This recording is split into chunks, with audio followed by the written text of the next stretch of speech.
Hello, everybody, and thank you so much for joining us on today's Infosec Edge Webcast. My name is Camille Raymond, and I'll be moderating the session today. Infosec is pleased to work with the Cybersecurity and Infrastructure Security Agency team to offer this timely session entitled CISA Resources to Reduce Ransomware Risk. We'll go ahead and meet our guests in just a moment here and get started, but before we do, I would like to touch on just a few housekeeping items. So as attendees today, you are all in listen-only mode. This does mean that you are muted, but we would love for you to type questions at any time into the question tab that you should see on your screen. We'll save some time at the end of the presentation to get to as many of those questions as we can. In addition, please know that all attendees today will receive the session recording and access to the ransomware resources that we'll be talking about today. You can look for those in your inbox a few hours after the presentation ends today. So with that, I'd like to go ahead and introduce our guests. First, you'll hear from Amy Nicewick, who is the Communications Management Section Chief in the Cybersecurity Division of the Cybersecurity and Infrastructure Security Agency within the U.S. Department of Homeland Security. In her role at CISA, Ms. Nicewick oversees the publication and dissemination of internal strategic communications, as well as technical cybersecurity information via the CISA.gov website and the Homeland Security Information Network. Currently, Ms. Nicewick also serves as co-lead for CISA's ransomware awareness campaign. So excited to have you with us today, Amy. We also will hear from David Stern. David leads the Cybersecurity and Infrastructure Security Agency's cybersecurity team that coordinates with state, local, tribal, and territorial, also known as SLTT governments. David works alongside SLTT governments in the development of CISA policies, processes, and initiatives. His team also serves as a hub within CISA for enhancing SLTT partners' ability to manage cyber risk through providing access to assessment resources, best practices, and actionable network defense information. The team also oversees, maintains, and matures operational coordination between CISA and the Multi-State Information Sharing and Analysis Center, also known as the MS-ISAC, for the benefit of the CISA's SLTT partners. As the nation's risk advisor, CISA is committed to helping SLTT partners defend against today's threats and collaborate to build a more secure and resilient infrastructure for the future. So with that, we are very excited to have these guests today for a timely presentation. We all know that ransomware is something that's becoming, unfortunately, more and more popular. So Amy and David, thank you so much for joining us today. Please go ahead and take it away. Thank you, Camille. Thank you so much for having us today. We're really excited to continue working with our colleagues to help promote CISA's first ever ransomware awareness campaign. So as Camille told you, I'm Amy Nicewick. I'm here with David Stern, and we're both part of the Cybersecurity Division's Operational Collaboration Subdivision. So our teams helped launch this campaign from an idea last year, and it formally kicked off on January 21st of this year with CISA Acting Director Wales's announcement at the winter meeting of the U.S. Conference of Mayors. Next slide, please. So who is CISA? We are the nation's risk advisors. That means that we're your risk advisors. We provide information sharing, best practices through guidance and assessments, and response assistance. So we work with you to help you mitigate an incident and also to help determine what happened. So helping organizations protect themselves from ransomware attacks is a chief priority for CISA. We've assisted lots of ransomware response and recovery efforts, building an understanding of how ransomware attacks unfold and what potential steps you can take to better defend your systems. But we also recognize that there's really no such thing as perfect cybersecurity, and ransomware infections can still happen. So we've also developed recommendations to help organizations limit the damage and recover smartly and effectively. But what are we not? So we're not a regulator or law enforcement. Everything we do is voluntary. Our mission is carried out via those strong partnerships with SLTT governments, the private sector, federal agencies, and our international partners. Next slide, please. So in response to a CISA and a Cybersecurity Division leadership request, the Reduce the Risk of Ransomware campaign was developed to help spread awareness about ransomware attacks, protective measures, and response tactics. It's CISA's mission to support governments at all levels by providing cybersecurity tools, incident response services, and assessment capabilities to help safeguard the .gov networks that support the essential operations of partner departments and agencies and our critical infrastructure. So this campaign is also an opportunity for CISA to help share resources that we develop for multiple audiences to help safeguard networks against potential ransomware attacks and tactics to help organizations recover after attacks. So let me walk you through our 10 key messages and the associated resources of our campaign. So you see on this slide 9 of our key messages. So to help users remember our ransomware tips, we've been promoting best practices through concise, engaging messages like these, and some specific tips for organizations or individual users to follow. We developed these 9 key messages with specific ways you can protect your data from ransomware. We were planning to conclude our campaign at the end of May, but through popular demand, we have extended the campaign until July 7th. Next slide, please. So this is our final campaign message that we developed to help to provide during this extension of the campaign. This one is about cyber hygiene. So good cyber hygiene habits keep your network healthy. And I think that this is a message we put out all the time about how to keep networks secure, what the things you should do, what practices you should undertake to make sure your networks are secure in order to protect your own organizations as well as your customers, and with regard to critical infrastructure and government, the entire U.S. populace. So I think a lot of you are familiar with what to do for cyber hygiene. Excuse me. We do have more information on our website, but things like backing up your systems, using strong passwords, only connecting to secure Wi-Fi are examples. But we're also starting to promote some cybersecurity practices that you definitely should not be doing. So as recent incidents have demonstrated, some very high-profile incidents, cyber attacks against critical infrastructure can have significant impacts on the critical functions of government and the private sector. Organizations that support our national critical functions should implement an effective cybersecurity program to protect against cyber threats and manage cyber risk in a manner that's commensurate with the criticality of those NCFs. I'm sorry, could you go back to the previous slide? Apologize. That's all right. So those national critical functions are important to national security, national economic security, and national public health and safety. So we're in the process of developing a catalog of what we call bad practices that are exceptionally risky, especially in those organizations that support those national critical functions. So the presence of these bad practices in organizations is an exceptionally dangerous practice, and it significantly elevates the risk to national security. So entries in that catalog will be listed on our website as we add them. We're going to be starting off with a couple of tips, one of which is the use of unsupported or end-of-life software in your systems. So unsupported or end-of-life refers to software for which regular security updates are no longer issued by the vendor. So this is especially egregious with internet accessible technologies, and it's something that we need to really be cognizant of and work to end that practice. Another bad practice is the use of credentials or passwords that are either publicly known, they can't be changed, or haven't been changed from their default values. Another extremely dangerous practice that we really need to pay attention to.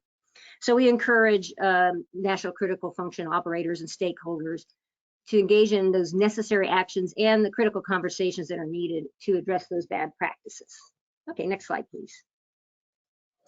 So just a little bit about some cyber threats that we're seeing today. So ransomware, of course, is pretty much at the top of the list these days. The most recent ransomware attack was the attack on the Colonial Pipeline, which was just in the news recently. And that was by a new criminal gang that utilized ransomware as a service called DarkSide.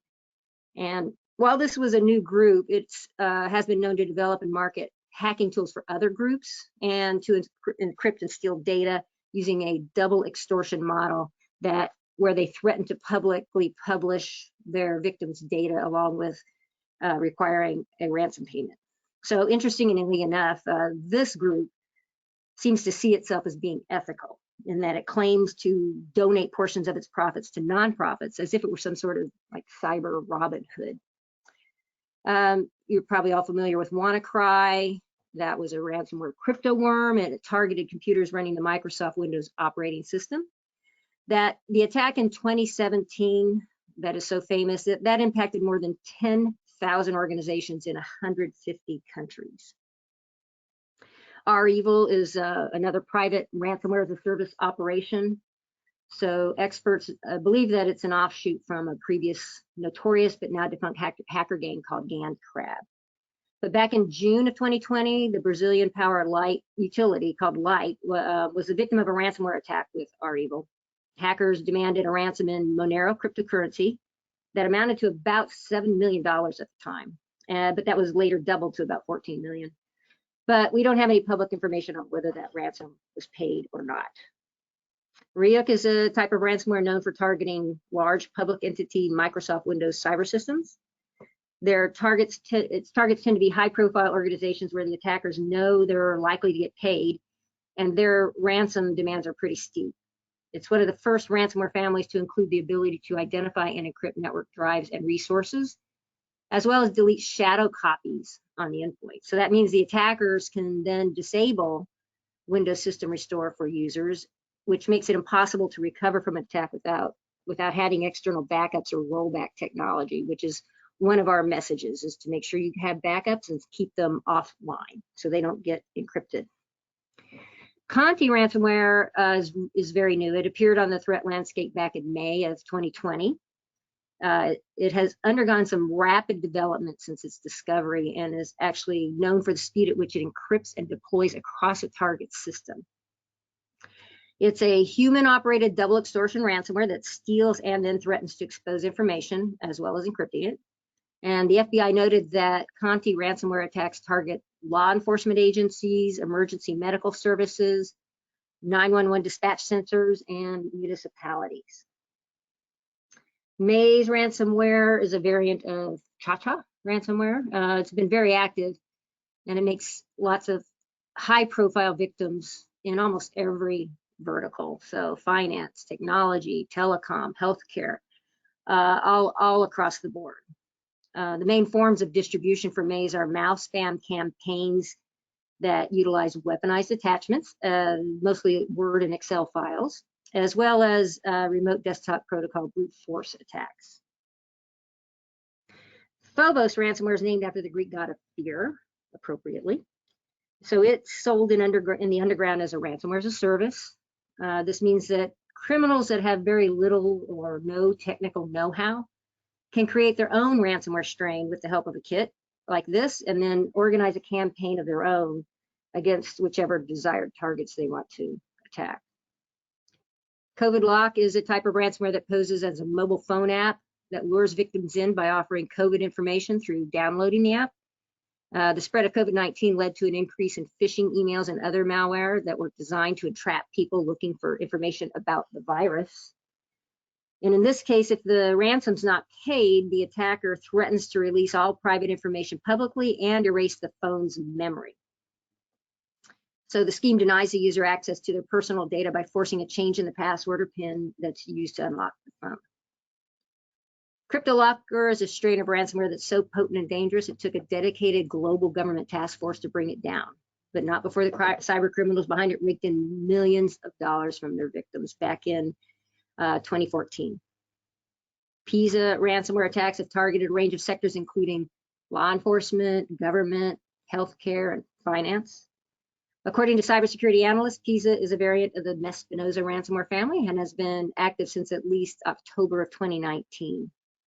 One of the ways that CISA is distributed is through brute force attacks on exposed Active Directory services or other similar management interfaces, but it can also be delivered through spam or other phishing email campaigns. VoidCrypt is ransomware is a family of file locking Trojans that can block digital media on Windows systems. It's a small family, but still currently in use.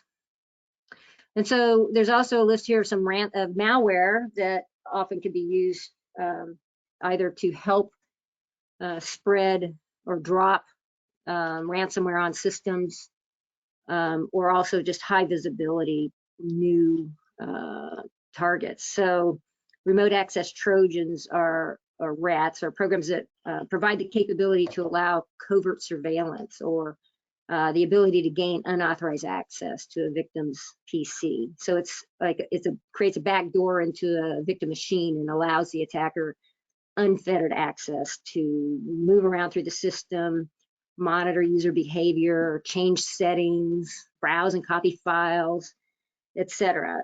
So RATs are a frequent method used by ransomware actors to spread the ransomware throughout a network. So wiperware is designed with one goal in mind, which is total destruction. It could be disguised as ransomware, such as when Petya hit. While initially it was reported that Petya virus was ransomware, it turned out that that ransomware claim was just to garner media attention. And there was a much bleaker intent than just holding data hostage. They really just wanted to destroy systems. Not Petya, takes its name from Petya.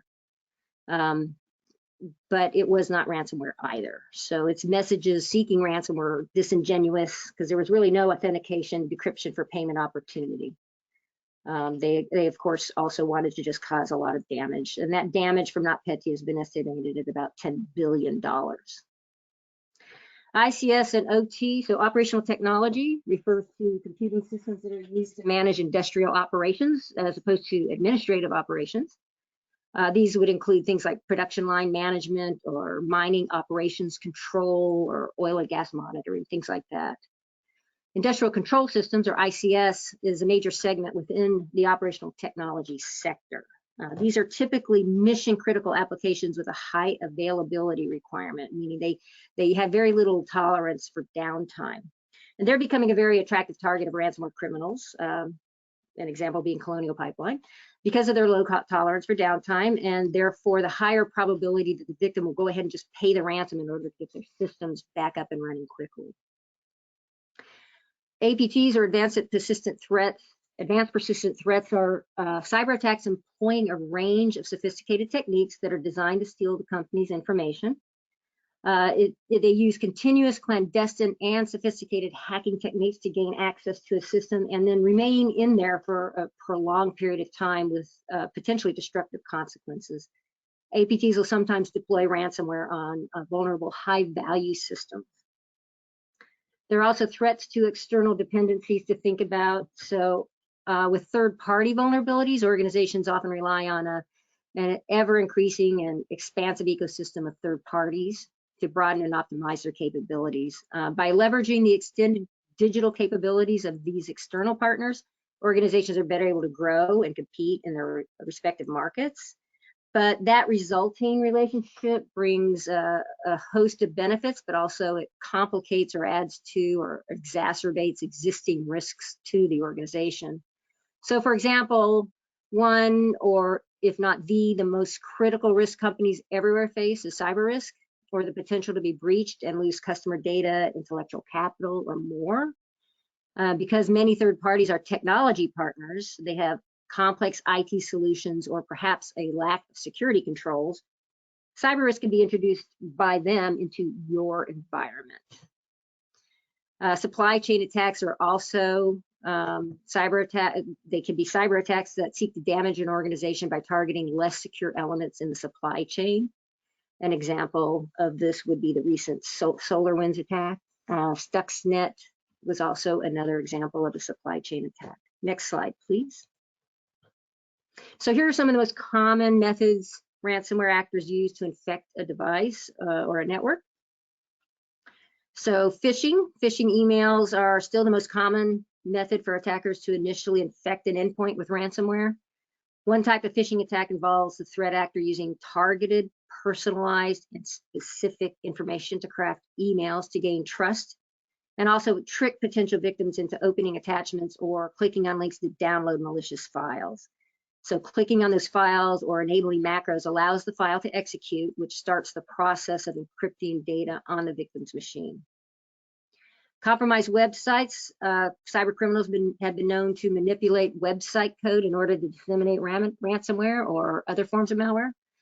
So these compromised websites might appear to be normal pages you usually visit, but in reality have been hijacked by cyber criminals who've added some malicious code to infect unsuspecting visitors with malware.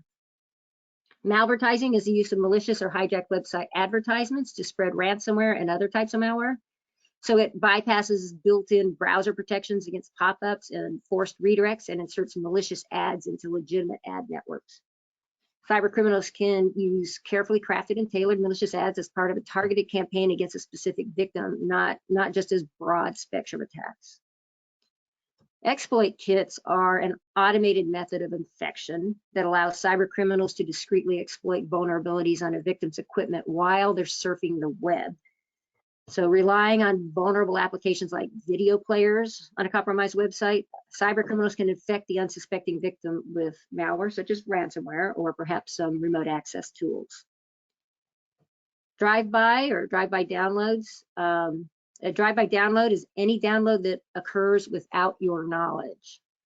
Ransomware distributors make use of these drive-by downloads by either hosting the malicious content on their own site or, more commonly, injecting it into legitimate websites by exploiting some known vulnerabilities in them. So when you visit an infected website, the malicious content analyzes your device for specific vulnerabilities and automatically executes the ransomware in the background. But unlike other attack vectors, drive-by downloads don't require any input from the user at all. They don't have to click on anything. They don't have to install anything. They don't even have to open a malicious attachment. Just visiting an infected website is all it takes to become infected. Mobile devices, attacks on these are becoming more frequent due to the increasing popularity and use of smartphones for anything from shopping to personal banking. More people are storing sensitive information on them, thereby making mobile devices an attractive target for cyber criminals. Mobile ransomware typically displays a message that the device has been locked due to some type of illegal activity and that the phone will be unlocked after some fee is paid. But mobile ransomware is often delivered via malicious apps, or sometimes the ransomware originates from your mobile device's web browser. And finally, brute force via remote desktop protocol. So RDP is a proprietary network protocol that allows individuals to control the resources and data of a computer over the internet and is another popular attack vector. So you can control the mouse basically on some other device that you are not near. So by default, RDP receives connection requests through port 3389. Cyber criminals take advantage of this by using port scanners to scour the internet for computers with exposed ports. So the open ports, so that's another thing that you have to pay attention to, is making sure you close off ports that are either not authenticated or that are easily accessible and found. So the cyber criminals then attempt to gain access to the machines by exploiting security vulnerabilities or just using some brute force attacks to crack the machine's login credentials. Or they could be getting credentials that are purchased on the dark web. So once those criminals have RDP access, they can do more or less anything they want. So one of those things would be to deploy ransomware. Okay, so ransomware as a service, we've talked about a little bit. It's growing in popularity. So what happens is these malware authors sell custom-built ransomware to cyber criminals in exchange for a percentage of the profit. So the buyer of the service decides on the targets and the delivery methods. So this division of labor, shall we say, and division of risk is leading to increasingly targeted malware. It leads to innovation in delivery methods and also ultimately a higher frequency of ransomware attacks. It's an attractive way for enterprising criminals to create, distribute, and manage their own ransomware and subsequent profits with almost no barrier to entry. So it requires no prior coding or development knowledge. It provides instant results, and it's very cheap to launch. So typically what they do is they require an upfront payment from clients or perhaps a share of the profits once their victims pay. These recent trends make it imperative for organizations to invest in securing their endpoints and networks and then preventing breaches from occurring in the first place. Next slide, please. Another trend is double extortion, as I've mentioned earlier. So ransomware attack patterns have evolved significantly. So now criminals not only lock the victim out of their systems, they also threaten to publish the stolen data or maybe sell it to a third party, or perhaps just publicly announce the breach so that they can shame the victim into paying the ransom.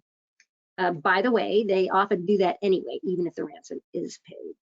So large corporations, government agencies, they feel extremely helpless when they're hit by double extortion attacks because their compromised databases likely contain proprietary or secretive information that they would rather have destroyed than published or sold. Next slide, please.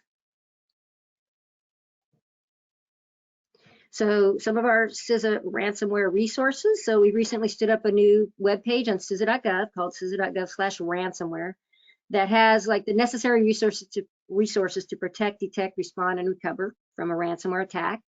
We encourage you to familiarize yourselves with the webpage and help promote its resources with your own stakeholders and partners. Our key resource that we are highlighting is our new CISA and MS-ISAC ransomware guide, which Dave will talk to you about in just a moment. We also have out on this website alerts and statements that are geared towards system administrators and other technical staff to help them bolster their security posture. So everything that you would see on the US CERT portion of the website relating to ransomware is on this webpage as a reference. We also have guides and services, including that ransomware guide that Dave will tell you about. We have links to our cyber hygiene services, which Dave will also talk to you about a little bit. We have fact sheets and infographics. It's easy to use, straightforward information to help organizations and individuals better understand the threats from and the consequences of a ransomware attack. So we have a CISA Insight on ransomware attacks, a poster you can hang in your workplace.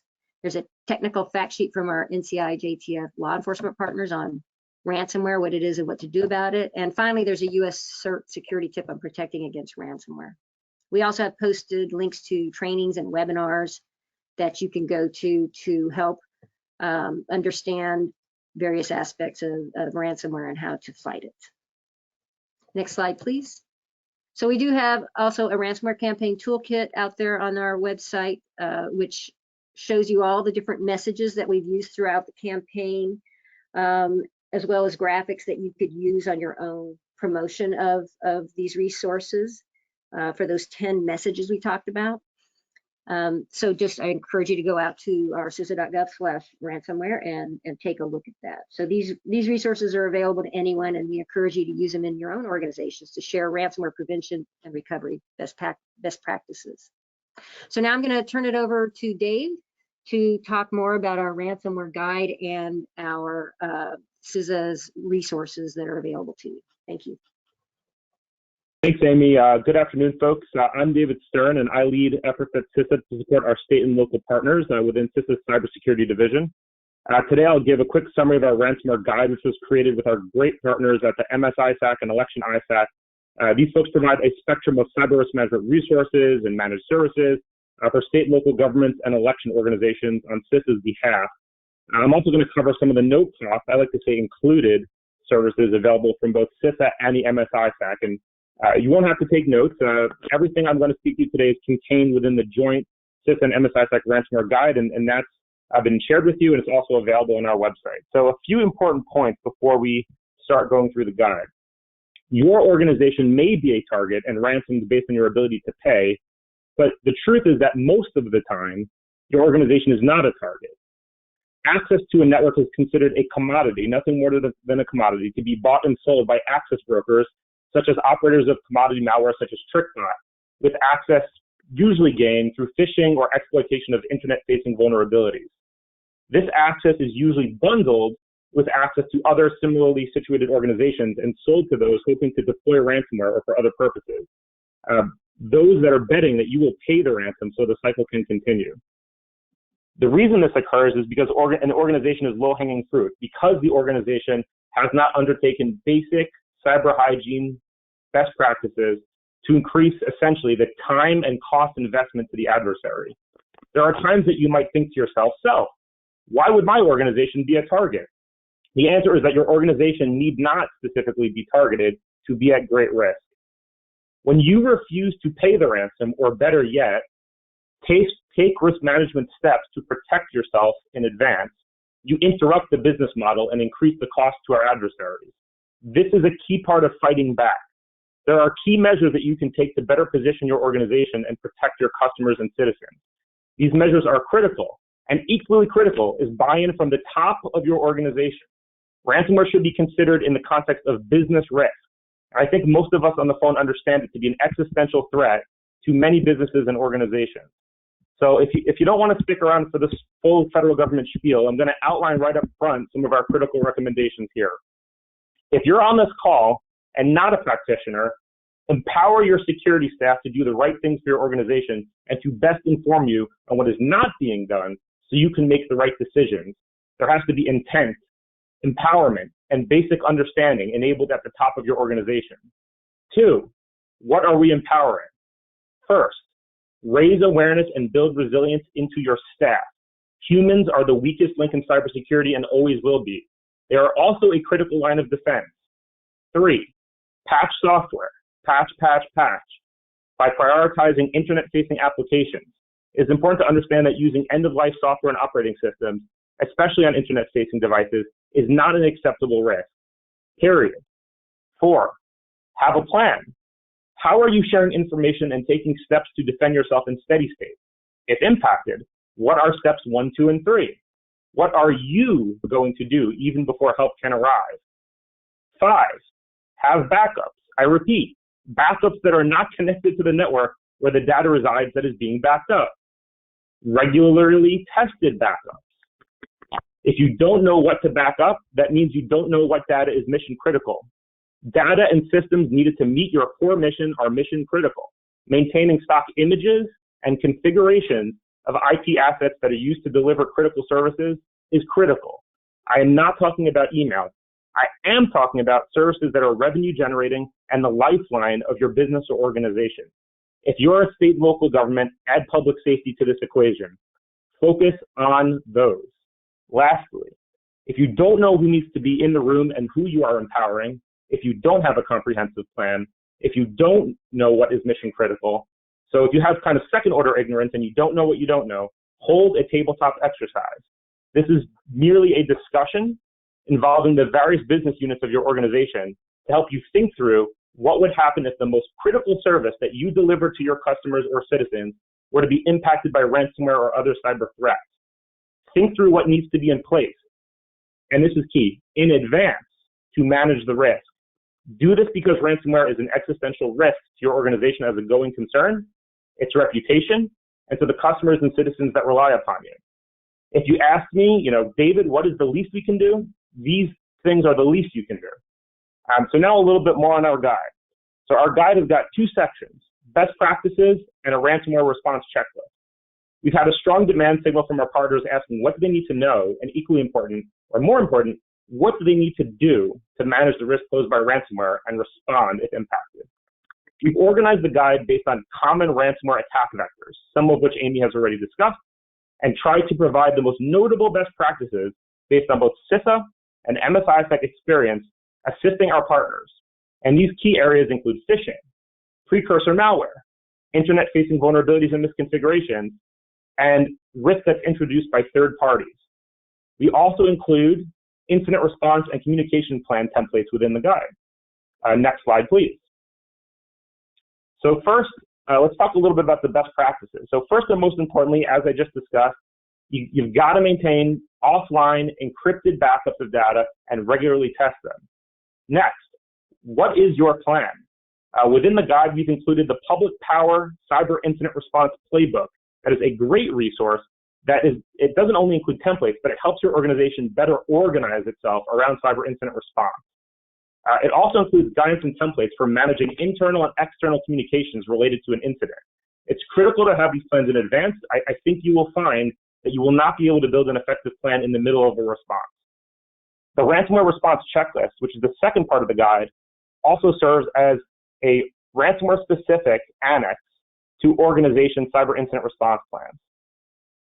We've created this guide based on all those common attack vectors I mentioned and tried to provide the most notable best practices. So first, we've got internet-facing vulnerabilities and misconfigurations. So vulnerability scanning and vulnerability management is just one of those basic processes that need to exist as part of your organization's risk management activities. So you need to continuously maintain awareness of the potential attack surface, and that's what it is, that exists both at the internet-facing perimeter of your network and internally. The key part is acting quickly on any findings you have from vulnerability scanning or management and following any vendor mitigation guidance to the letter. The reason is that in many recent cases, patching is not enough. Those who have been compromised on the basis of certain vulnerabilities need to take additional steps to fully address the exploitation and any follow-on compromises that may have occurred. In a happy coincidence, CISA has a free no-cost vulnerability scanning service, which I'll speak about more in a moment. Your team also needs to have a plan to patch software products within your network regularly based on criticality, with internet-facing services taking priority. Using software beyond end of life or to the point where security updates are no longer provided, to state it plainly, is penny wise and pound foolish. There is no cost-benefit scenario where this makes sense. One last foot stomp here.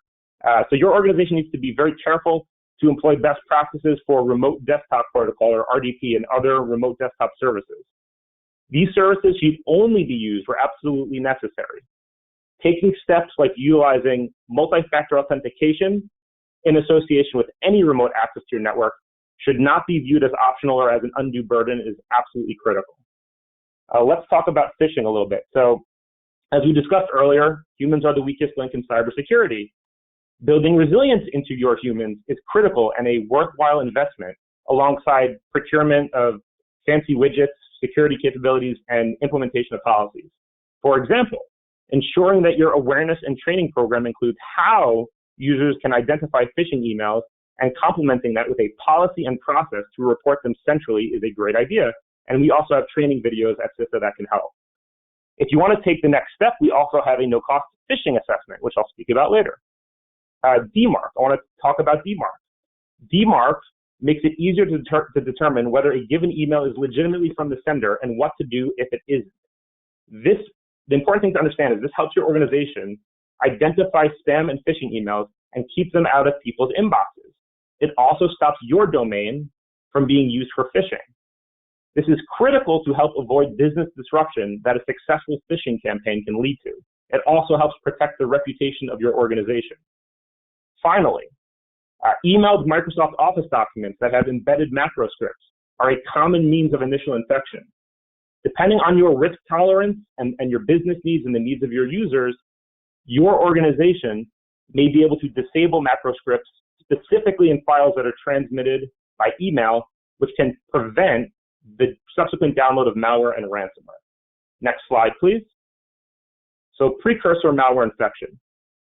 Over the last several months and years, CISA and our partners in federal law enforcement and others have encountered several common variants of commodity malware, such as Emotet or TrickBot, that are used to proliferate ransomware and steal data or credentials.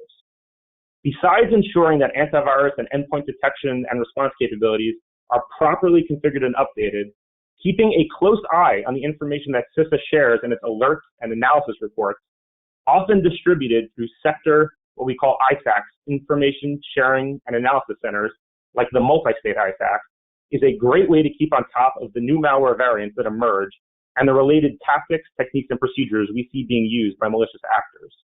One other quick tip is using application directory allow listing, which enables only specific programs to run in specific directories, or implementing an intrusion detection system to detect communications that may be associated with malware, are other concrete steps your organization can take. For state and local governments, we offer a intrusion detection system called Albert through the multi-state ISAC. Next, let's just talk briefly about third parties and managed service providers and the risk that they can introduce to you and your organization. So understand that adversaries may exploit the trusted relationships that your organization has with third parties or service providers that you do business with. This may come in the form of phishing campaigns. It might come in the form of use of that third party's stolen service credentials. It may come in the form of network exploitation based on interdependencies between your networks. As a best practice, in your contracts with vendors, specify your security expectations. Ensure that those expectations align with and are at least as stringent as those imposed within your own organization. This is the only way to hold these folks accountable and ensure that information is flowing when it needs to. Next slide, please. So a couple of general best practices. I'm not going to spend a whole lot of time on this slide, but I want to point out a few key things here. So cloud environments. If you have a Windows cloud environment, we very highly recommend you to look at CISA's publication on Office 365 security recommendation. The key point there is that simply enabling built-in features can go a long way to preventing exploitation and abuse of cloud accounts and subsequent lateral movement. Another way to think of this is it's kind of a different paradigm where, yes, you have the perimeter of your network, you have defense in depth, but if folks are able to obtain and improperly use your user accounts and associated identities, that's really the new perimeter. And so doing anything you can to prevent abuse of those identities, especially as they're used in cloud environments, is just a key aspect right now of preventing ransomware and other malware infection. Asset management. I want to emphasize again, this includes not just appropriately tracking software and hardware assets, but understanding what is the critical or mission essential functions that they support. Besides this being valuable to dictate the level of security around these assets, this becomes absolutely vital when you're trying to decide what to prioritize during restoration and recovery following an incident. What do we restore first because it is critical? We include additional details on some of these areas and other best practices within the guide. And with that said, let's just move on to the next slide, the ransomware response checklist. So right up front, one of the most important things to remember here is paying ransom will not ensure your data is decrypted or that your systems or data will no longer be compromised. Across the board, CISA, the MSISAC, federal law enforcement, we do not recommend paying ransom. What is key is that your organization, as part of its plan, needs to decide how to balance, at times, competing priorities in responding to a ransomware incident. Investigation is one of those. It is generally a more law enforcement or attribution-heavy focus and may involve taking the initial steps of taking a system image, a forensic copy, and collecting artifacts like memory of the affected devices. There's a longer list of relevant information that is included in this step in the ransomware guide. Mitigation activities focus more on determining the root cause of the incident and addressing it. Within the guide, we include some common considerations that the response team should keep in mind. It's important to understand, these are not mutually exclusive. Both of these aims can be accomplished by a well-coordinated team with a plan.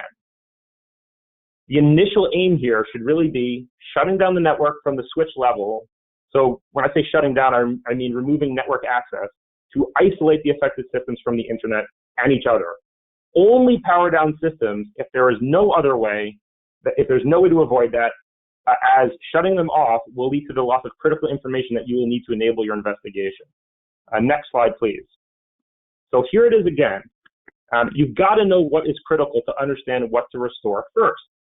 And the other point I want to make on this slide is it's completely voluntary, but sharing any information related to the incident that you experienced with CISA or with your sector is extremely useful in protecting your peers, protecting the nation. You should consider doing that following any incident. Next slide, please. We're on slide 19. So a common question we receive is, if we need help, who do we call?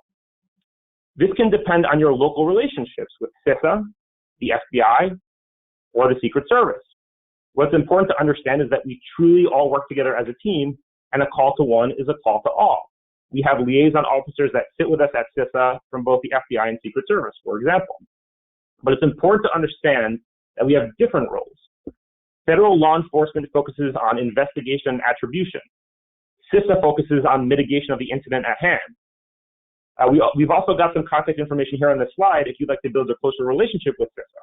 And please also feel free to contact me directly via some contact information that will be provided at the end of the presentation. Next slide, slide 20, please. So now the best part, the free stuff, or I should say, the included in your taxes stuff. So CISA has several no-cost resources, including both policy-oriented and technical assessments and services that are available for you, our partners. I'll cover just a few of them here. First is vulnerability scanning, exactly what it sounds like. There's no real magic here. With your permission and only with your permission, we scan internet-facing systems for known vulnerabilities and give you a weekly report. We also make more proactive notifications when we learn of a newly disclosed vulnerability or a vulnerability being exploited in the wild by scanning for the presence of that software product and notifying your organization immediately. Next slide, please. Web application scanning. We've also got a free service to assess web applications for vulnerabilities and weak configurations, and we also provide monthly or quarterly reporting for that. Next slide, please. Phishing campaign assessment.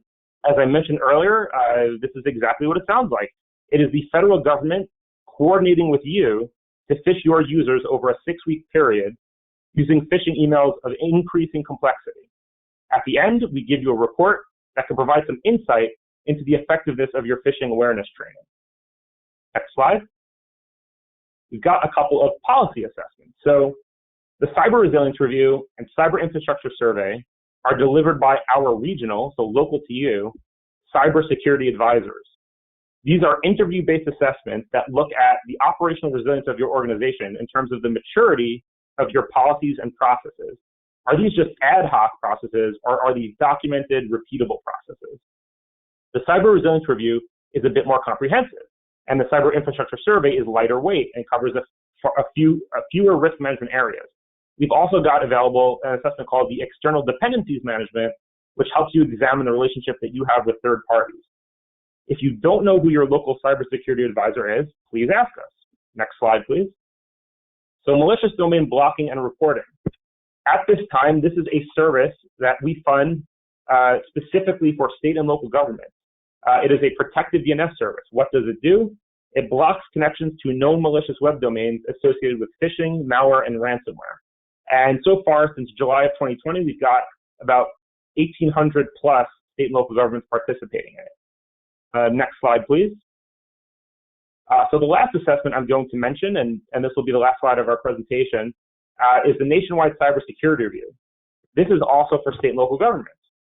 It is an annual, no-cost self-assessment that state and local governments can use to measure their gaps and capabilities in their cybersecurity programs in alignment with the accepted standard of the NIST cybersecurity framework.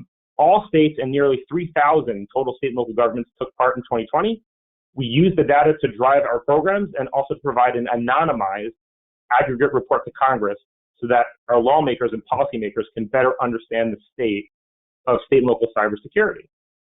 Next slide. So that concludes our presentation, but the conversation does not end here. We're ready to play Stump the Fed, and if we survive that, please feel free to reach out if you have any questions. Thanks again for having us, and we are ready for the Q&A.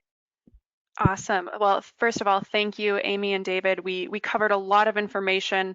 I'm going to go ahead and start the questions here. I'm going to answer a few of them first. We've got several coming in regarding the information we presented. So we will be sending a recording within a few hours of the session ending here. So if you weren't able to take notes quick enough to get the emails and things, you will have access to those shortly. We will be sending out a link for the ransomware guide as well. So thanks to all who asked about that. And now we will play Stump Amy and David. So lots of great questions coming in. We'll get to as many of them as we can here. So the first question that I'd like to start with comes from, oops, let me scroll back up here. The questions are coming in faster than I can scroll. So the first one that I'd like to ask is, how often do you or the team actually able to find out who was doing some of these attacks, or is it almost always that we've never found out who the ransomer was? Hey, this is Dave. I can take that question. So as we mentioned earlier, CISA is not primarily in the business of law enforcement investigation and attribution. However, we do work closely with our intelligence community partners and federal law enforcement such as the FBI and Secret Service, and they are the folks that run investigations that ultimately lead to apprehension of the criminals behind these incidents. And though it is not all the time, lately there's been definitely a more concerted effort to go after these folks where they are and make sure that we're able to defend our domestic folks from the impacts of ransomware. So yes, the answer is this is not CISA's main area of expertise, but we work very closely with federal law enforcement and the intelligence community who focuses on that. Fantastic. Another question that came in from Cara, is there anything that organizations can do beyond prevention for double extortion, or is that just something that we're going to have to continue to kind of cope with? I think, go ahead. So from my perspective, I think, as we discussed, there's no need to be even single extorted if we are employing some of the best practices, right? If we have backups of our critical systems and data, there's no need to pay a ransom in any regard. And there is less of a likelihood of the network being compromised in the first place and the threat being made to post any kind of proprietary data publicly. Okay. Amy, anything you wanted to add on that one? No, David's absolutely right there. And I would also encourage you to look into cybersecurity insurance, because they can be very helpful with helping you, helping you figure out how to protect yourself, but then also after the fact, helping you deal with the ransomware attack itself, either with some kind of negotiation that may have to take place with the cyber actors, or perhaps helping you with restoring from backup if possible, etc. So something else to think about and look into in case something does happen. Thank you. We have a question now on vulnerability scanning, so I think I'll direct this to David. Nikki is asking, with the vulnerability scanning, since it's only internet-facing items, would this be disruptive at all to our day-to-day activities if they were to work with you on this service? Sure. So it is difficult to make like a warranty that it definitely will not interrupt anything, but I can tell you that from our experience, this same team that is providing the service does it for all the federal civilian agencies. We have not experienced complaints or reports of service degradation or interruptions to networks as a result of the service. One other thing I'll mention is that we do not scan the scope of your organization's internet-facing IP addresses all at once. They are mixed in and staggered with all the other customers, so there will be less traffic because of that. Over. Sounds good. We're receiving a few questions as well about patch management. So combining a couple of folks' questions here, where's the best place to learn, keep track of, what patches and vulnerabilities are announced so that they can kind of go ahead and continue to update those within their organization?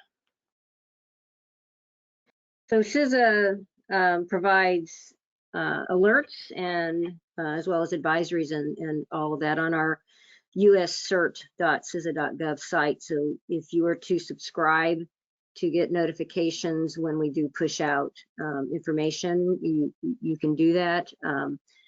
And Dave, do you know of any other ways of getting that information?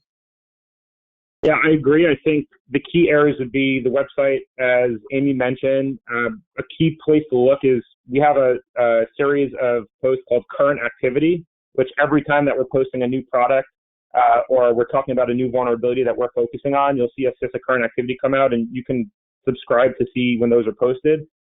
We've also got an information sharing platform called the Homeland Security Information Network. And based on what sector you are in, you might be able to access additional information via that portal. Fantastic.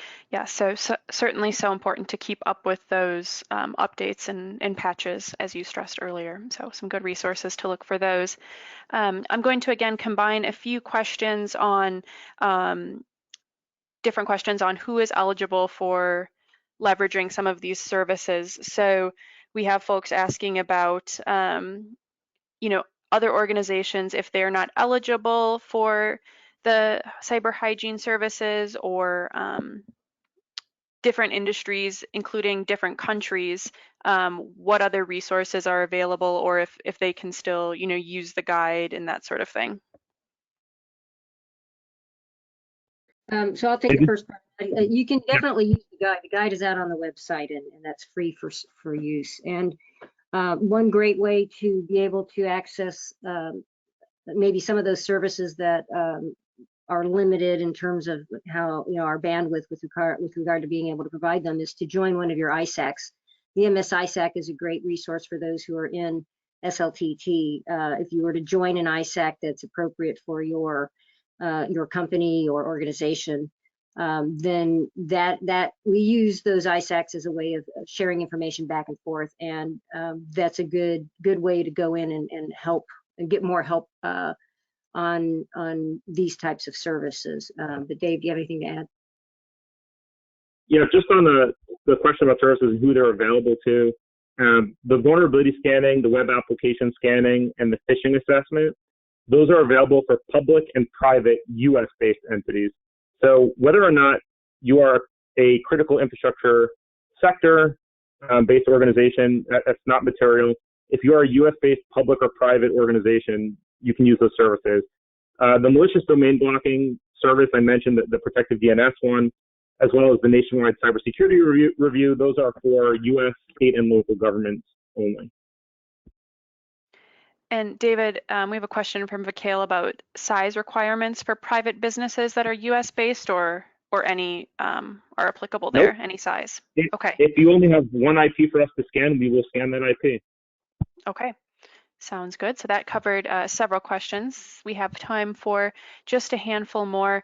An interesting question here from Brandon about how he can convey the seriousness to upper level management. They believe the cost is too high to upgrade old software. So do you have any tips on how to get other members of the organization involved and get them to care about this? Hey, this is Dave. Go ahead. I'm just going to give two top recommendations first. So one, do some open source research. Look at some of the organizations that have been hit by ransomware and the consequences in terms of dollars, right? Not just the cost of signing an emergency contract for incident response assistance, which can be in the millions of dollars, but there are also many other intangibles like loss of reputation. And,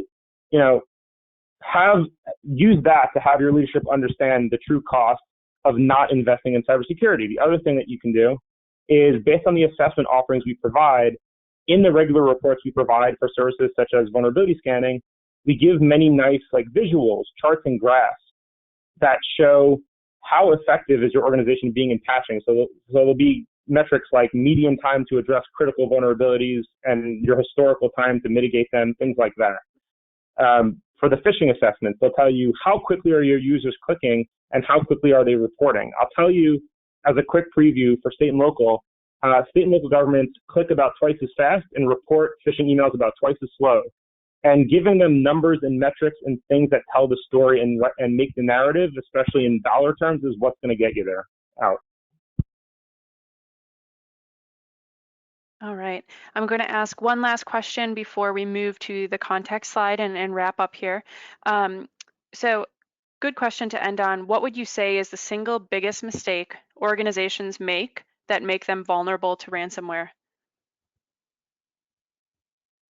I would say that one of the primary methods of attack is phishing. And if your employees are not aware of how to avoid phishing attacks, you have a much higher probability of becoming a victim. So I would recommend good cybersecurity training within your organization to sort of get that low-hanging fruit to help get your whole organization involved in helping to protect your systems.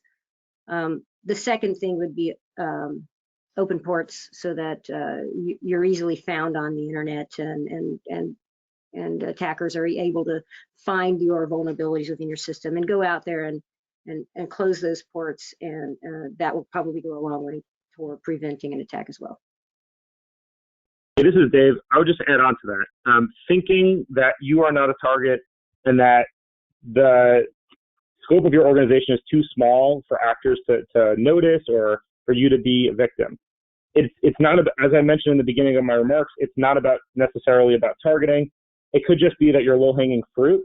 And the other thing I'll mention is when it comes to paying, so based on a recent study done by, and I'm not promoting this organization, it's just a statistic, the organization Cybereason, this is a cybersecurity vendor, 80% of those who paid the ransom were hit by a ransomware attack again, about half the time by the same threat actor.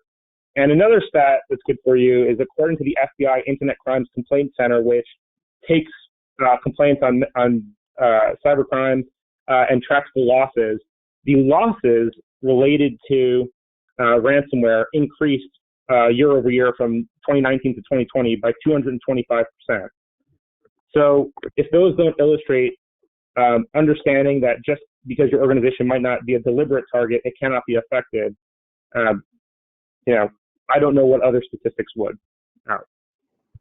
Absolutely. Sure. Well, as we wrap up here, again, I want to thank Amy and Dave for joining us today. Amy, did you want to touch on where folks can get more information? Sure, yeah. Besides going to our website, the URL is there on that slide, CISA.gov/ransomware. You'll find the ransomware guide as well as pointers to those services that David talked about. If you want to reach out to talk about this campaign or just have questions on how else to access services or find information, we have our email addresses out here on this slide as well. Feel free to reach out and we will do our best to point you in the right direction.